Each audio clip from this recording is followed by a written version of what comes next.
Ирактын түштүгүндө аба ууланып жатат. Бул мунай өндүрүшүнөн пайда болгон газды күйгүзүүдөн чыккан жалын. Андан абага зыяндуу химикаттар чыгууда.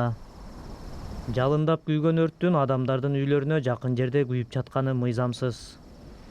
عن المريض علي حسين جلود. Менин атым Али Хусейн Жулот. Лейкемия менен ооруйм. Румайлада жашайм.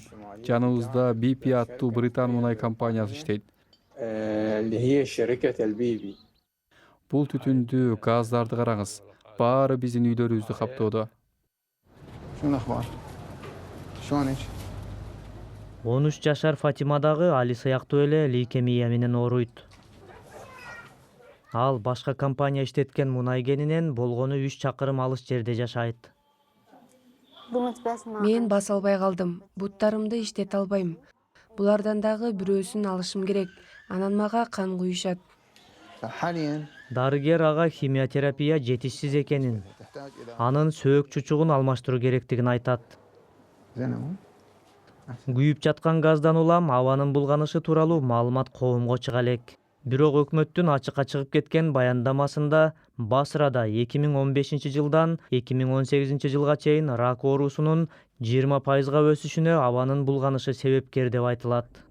Румайлада тасма тартуу боюнча бир нече өтүнүчтөр четке кагылган соң биздин команда ал жакка уруксатсыз эле кирүүнү чечти. Ошондой эле биз айлана чөйрөнү коргоо боюнча адистен Ирактын түштүгүндөгү мунай кендери жайгашкан аймактардагы абанын булгануу деңгээлин текшерип берүүсүн сурандык. Биздин 2 жумалык изилдөөбүздө зыяндуу химиялык бензолдун деңгээли кээ бир жерлерде мыйзамда көрсөтүлгөн чектен жогору экенин көрсөттү. Заранын анализи текшерилген балдардын 70%-ында рак оорусуна алып келген химиялык заттардын деңгээли жогору экенин аныктады. Ирак мыйзамдарына ылайык мунай компаниялары абанын булгануусу чектен ашып кеткен кезде компенсация төлөшү керек. Бирок Али эч ким кулак салбай жатат дейт. هواي بعد ما تعالج. Лейкемиядан айыккандан кийин мунай компанияларынан компенсация төлөтүп алууга көп жолу аракет кылдым. Бирок эч кандай майнап чыккан жок. Ирактын мунай министри BBC-ге газды өрттөө аймактагы рак оорусунун негизги себеби эмес экенин айтты. BP өз билдирүүсүндө BBC көтөргөн маселелерге абдан тынчсызданып жатканын жана өнөктөштөрү менен бардык зарыл чаралардын үстүндө иштей турганын билдирди. Ал Румайладагы оператор жамааттардын кооптонууларын же даттанууларын кабыл алып, аларга жооп кылуу үчүн олуттуу жараяндарды ишке ашырганын кошумчалады. Биздин иликтөөбүз жүрүп жаткан кезде Фатима көз жумду. Ал каза болгондо муну кийип жүргөн.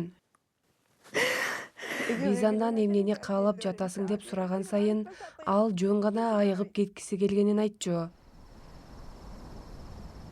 Мунай компаниялары Иракта рекордтук киреше алып жаткан чакта Фатиманын үй бүлөсү сыяктуу үй бүлөлөр зыяндуу аба менен ууланып кала беришүүдө.